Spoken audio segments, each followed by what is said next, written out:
Dan kita mau tuang. Dan sahabatku, kemarin aku kan bikin warna ungu. Nih, jadinya bukan ungu, jadinya hijau tai kuda.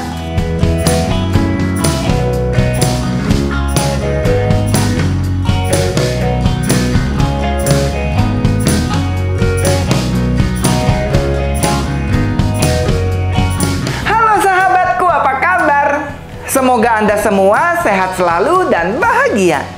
Kali ini aku mau membuat sebuah kudapan yang mungkin banyak orang tidak tahu, bahkan jarang sekali ada yang membuatnya. Dan mungkin hanya orang Hakka yang tahu akan nama kue ini. Thiam pancung. Siapa yang pernah dengar? Pasti masih asing buat kamu ya. Nah, makanya kita mau belajar bagaimana cara membuat thiam pancung. Aku akan membuat dua versi original dan versi yang sudah aku modifikasi. Bagaimana cara membuatnya? Ayo kita belajar sama-sama. Chefnya abal-abal, resepnya original. Sebelum aku mulai membuatnya, aku ingin jelaskan dulu, ini adalah ketan Paris sebanyak 1,5 liter yang sudah aku rendam dengan air abu selama 8 jam. Dan ini adalah proses cuci dan proses merendamnya. Kita mau cuci dulu beras ketannya.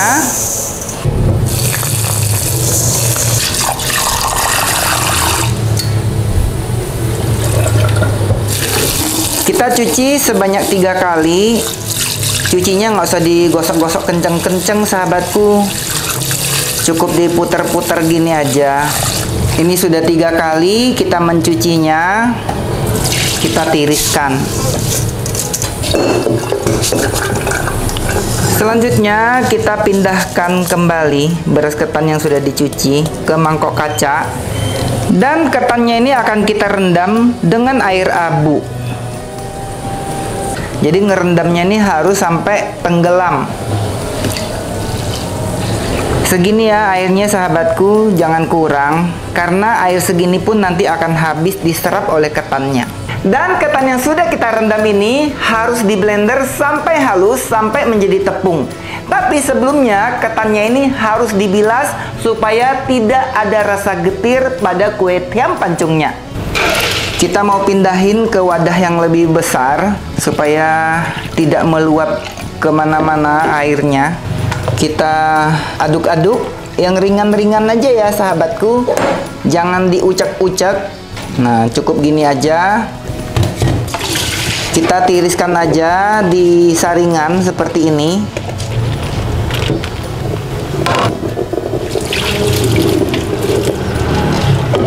Kita tiriskan dulu sampai kering. Nanti akan kita bagi menjadi 2 bagian. Kita mau timbang dulu sahabatku.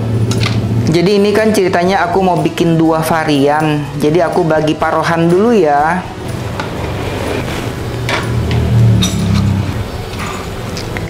Jadi ini masing-masing beratnya 850 gram.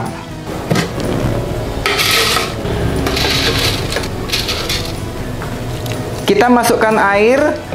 Masukin airnya jangan langsung banyak ya sahabatku, karena saya hanya butuh supaya dia mau muter aja.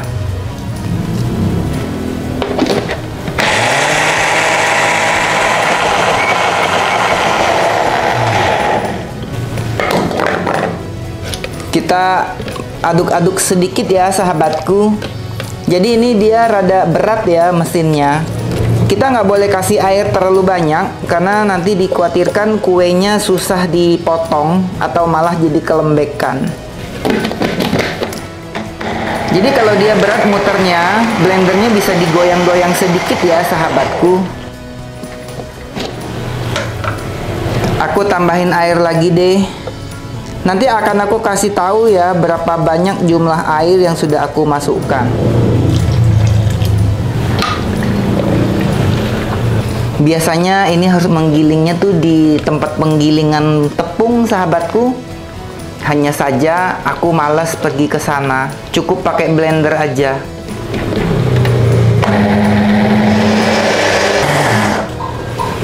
Jadi ini harus berhentiin gitu ya sahabatku. Jangan dipaksa sekaligus. Nanti blendernya rusak. karena dia adonannya cukup lengket seperti ini. Nah, ini jangan dimasukin liquid lagi ya sahabatku, karena nanti bakal terlalu lembek kuenya. Kita blender sekali lagi supaya lebih halus.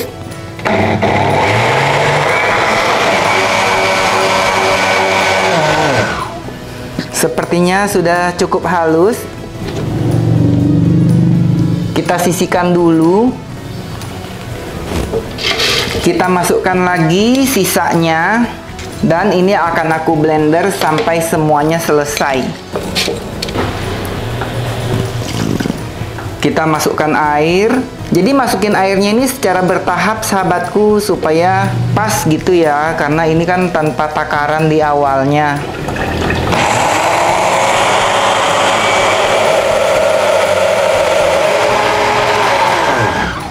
Halus lagi. Kita gabungkan dengan yang pertama. Jadi total liquid yang aku masukkan semuanya ini sebanyak 330 ml. Tuh, hasilnya segini ya sahabatku, kekentalannya. Selanjutnya kita akan saring supaya hasilnya lebih halus. Ini agak berat ya, turunnya rada lama nih sahabatku. Karena ini agak kental, jadi harus kita dorong dengan spatula ya sahabatku. Jadi harus sabar ya. Tapi asli sahabatku, ini hasilnya tuh halus banget. Karena saringannya ini cukup halus, sehingga susah banget turun. Tapi ini nggak ada ampas sama sekali sahabatku. Tuh. Sekarang kita mau haluskan untuk resep yang kedua. Dan untuk yang kedua ini aku blendernya menggunakan santan. Ini santan encer ya sahabatku.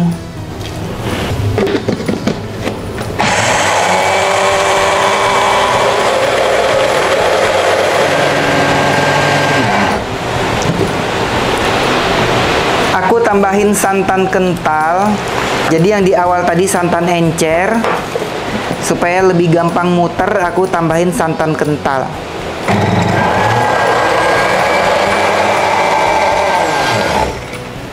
Sudah halus. Langsung disaring ya sahabatku. Dan yang ini dia lebih encer dibanding dengan yang pertama tadi, sehingga dia lebih gampang turun. Kenapa lebih encer? Nanti aku kasih tahu setelah ini. Halus ya sahabatku. Sahabatku, seperti ini ketan yang sudah aku blender. Jadi yang kanan ini akan aku bikin versi original, sedangkan yang di tangan kiri ini akan aku bikin seperti resepnya orang Filipina. Jadi di Filipina itu ada kudapan hampir sama dengan tiam pancung. Itu namanya sapin-sapin. Nah, kali ini aku bikin agak mirip, tapi tidak yang persis sapin-sapin. Aku sendiri belum pernah makan sapin-sapin. Semoga enak ya sahabatku. Dan sekarang kita mau bikin yang versi ori terlebih dulu. Kita mau bikin gula karamel. Gula pasirnya 100 gram, airnya 20 ml. Jadi total air di resep original ini sebanyak 350 ml. Masak gula karamel itu jangan diaduk-aduk, cukup diputer-puter aja kayak gini. Sebenarnya di resep kue tiam pancung yang asli tidak dikasih gula sahabatku. Hanya adonan tadi dikukus sampai mateng, nanti baru dicocol dengan saus gula aren. Seperti makan kue kicang gitu. Tapi di sini pun aku sedikit modifikasi ya. Aku kasih sedikit gula supaya rasanya lebih enak. Gulanya sudah caramelize, kita matikan kompor dan kita tunggu sampai dingin, baru dicampurkan ke adonan tepung ketan. Gula karamelnya sudah mulai dingin, jadi sebetulnya barusan ini dia sangat keras sahabatku. Aku tambahin dengan air 2 sendok, jadi dia jadi cair lagi, tapi sudah tidak terlalu panas. Kita masukkan aja. Niatnya sih tadi supaya dia lebih aromatik gitu ya. Kita aduk-aduk. Jadi ini aku coba bikin yang versi polos aja ya, yang gula karamel. Kita akan aduk sampai rata. Jadi ini rasa manisnya enggak yang manis banget sahabatku, karena gulanya hanya 100 gram saja. Jadi konsistensinya segini ya sahabatku. Dia bisa ngalir, tapi yang kental banget. Selanjutnya kita mau olesin loyangnya dengan sedikit minyak, supaya nanti tidak nempel ketika dikeluarkan. Pastikan diolesnya sampai ke bagian atas ya sahabatku. Jadi tiam pancung ini termasuk kue yang sudah jarang dibikin sama banyak orang. Sedikit saja yang tahu. Airnya sudah mendidih. Kita kukus dulu mangkoknya selama 5 menit. Sudah 5 menit, baru kita masukkan adonannya. Jadi supaya mangkoknya tuh panas, supaya tidak mengendap di bawah gitu sahabatku.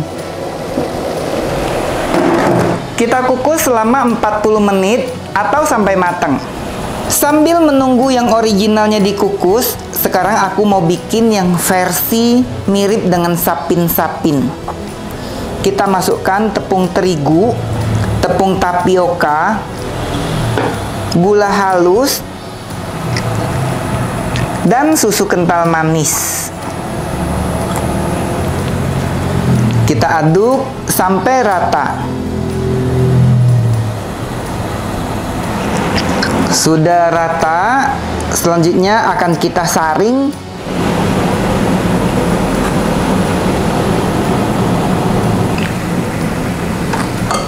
Selanjutnya akan kita bagi menjadi 3 bagian.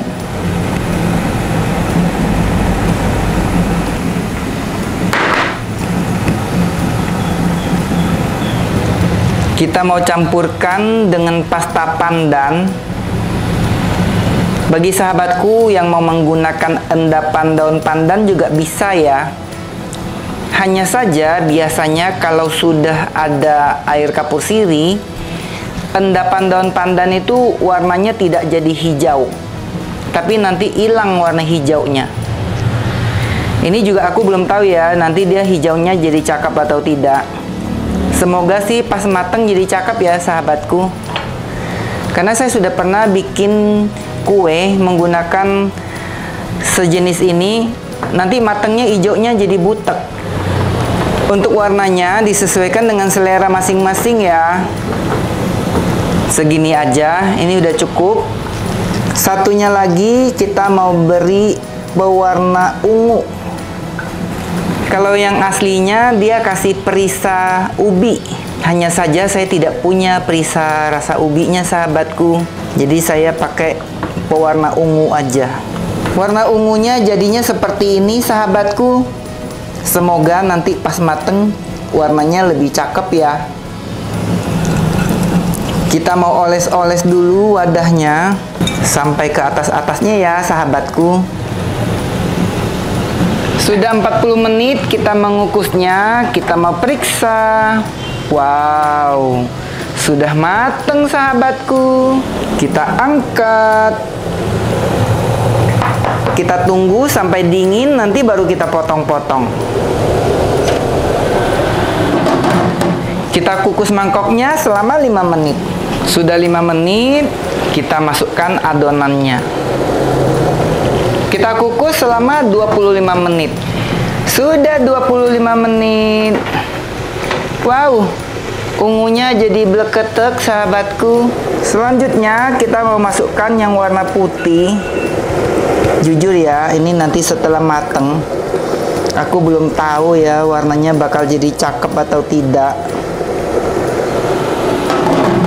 Kita kukus lagi selama 25 menit. Sudah 25 menit. Kita masukkan lagi lapis yang terakhir. Kita kukus lagi selama 40 menit.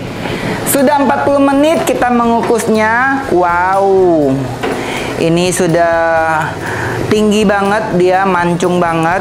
kita mau angkat. Ini sih sudah matang sempurna ya sahabatku. Warnanya lumayan cakep lah ya. Hijaunya enggak jadi hijau tai kuda sih. Kita tunggu sampai dingin, nanti baru kita balik, akan kita potong-potong.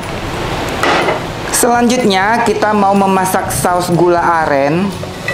Di sini aku masukkan gula aren 200 gram.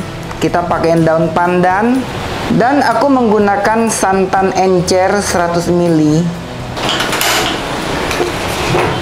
Sambil kita aduk-aduk sedikit supaya lebih cepat larut gulanya.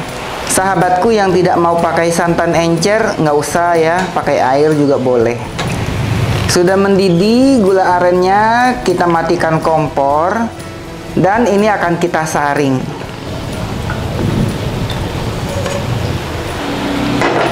Kita kembalikan lagi ke dalam wajan. Supaya lebih kental, kita tambahkan larutan tepung maizena.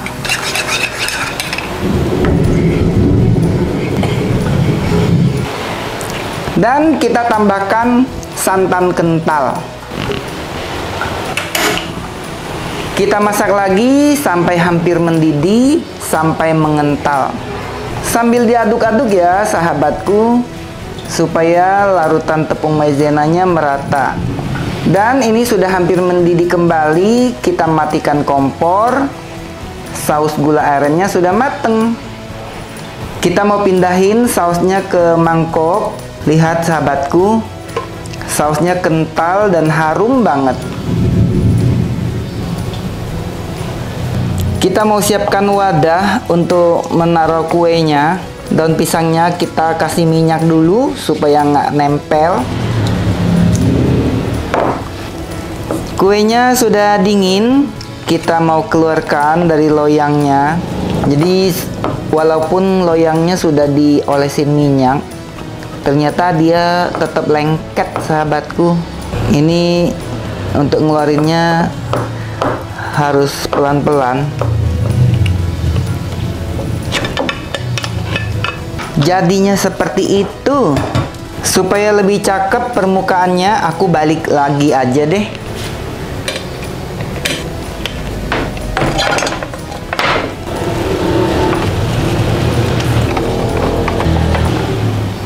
Biar lebih cakep ya sahabatku. Kita mau potong-potong.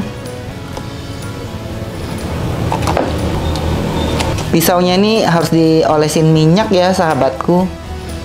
Karena kalau tidak dia bakal nempel banget. Jadi dia tuh teksturnya mirip kue keranjang gitu ya sahabatku. Ini teksturnya mirip kue keranjang yang belum dijemur sahabatku. Kenyal-kenyal, lembut banget. Kita taruh sini aja sahabatku. Ribet kalau potong di dalam wadah.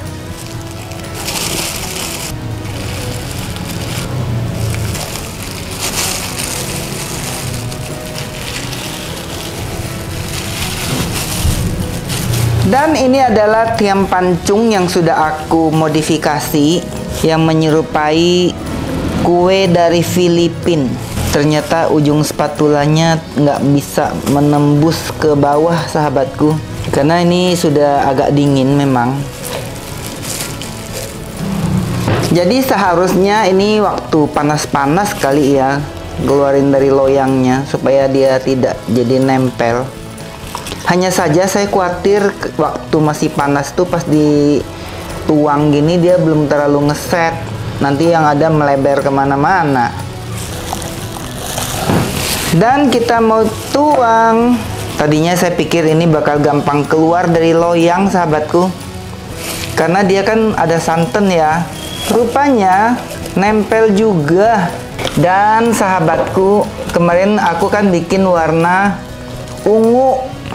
Jadinya bukan ungu, jadinya hijau tai kuda. Kita balik aja sahabatku. Tuh, yang hijau polos masih lebih mending ya. Kita potong.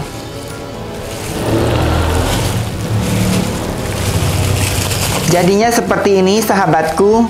Warna ungunya berubah menjadi warna hijau. Kita potong-potong lagi ya.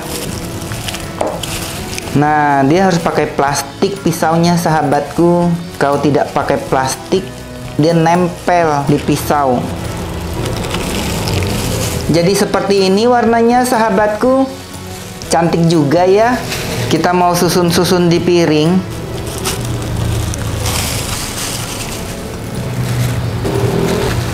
Jadi cakep ya sahabatku. Sahabatku, seperti ini jadinya Thiam Pancung.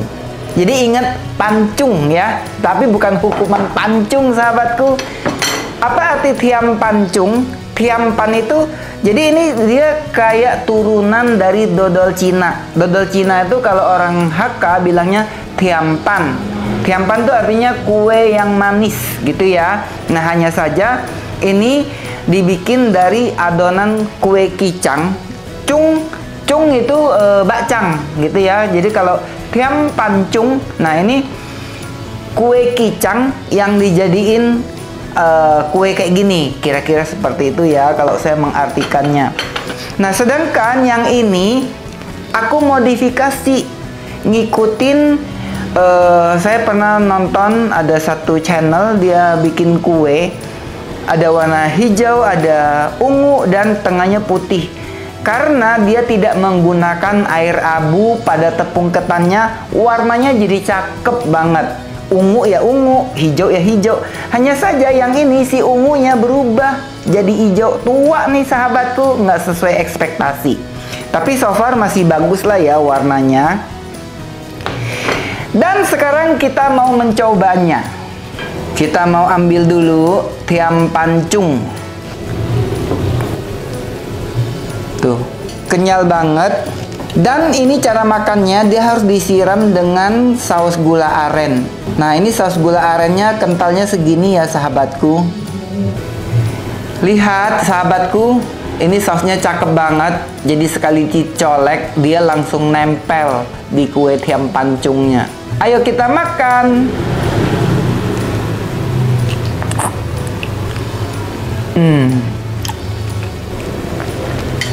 Jadi aslinya kue Thiam Pancung ini dia kan memang nggak ada gula.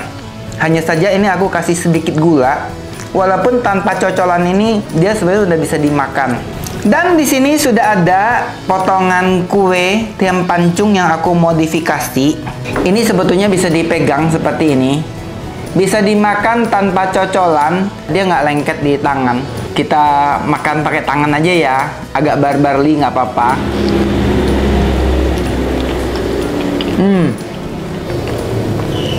Jadi ini rasanya lebih manis daripada yang original.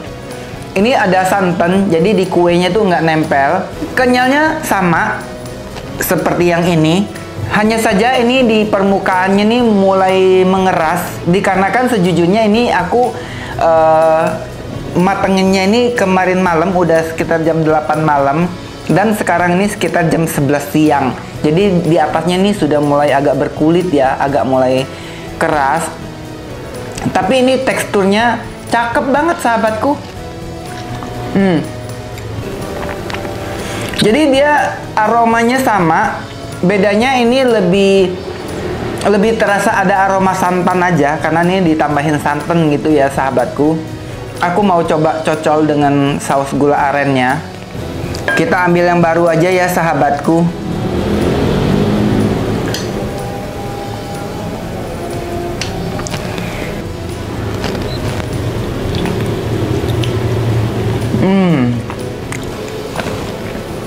Asli sahabatku, buat kamu pencinta kue yang manis, itu lebih enak makannya dicocol dengan saus gula aren. Tapi buat kamu yang mungkin nggak terlalu suka terlalu manis atau lagi diet, cukup makan kuenya aja. Tapi asli sahabatku, dua varian ini adalah Thiam Pancung yang enak banget. Kamu wajib coba. Kalau nggak mau menggunakan ketan seperti yang aku gunakan, bisa gunakan tepung ketan, tambahkan air abu sekitar 3 sendok makan untuk 1 kilo tepung ketan. Tapi akan jauh lebih enak menggunakan cara seperti aku memang. agak ribet, tapi dijamin rasanya haucuk sencing ping. Semoga sahabatku bisa membuatnya di rumah. Semoga sahabatku suka dengan videonya. Kalau suka kasih like. Sampai jumpa di video berikutnya. Bye bye. Asli guys, kamu pengen banget kan? Ntar ya.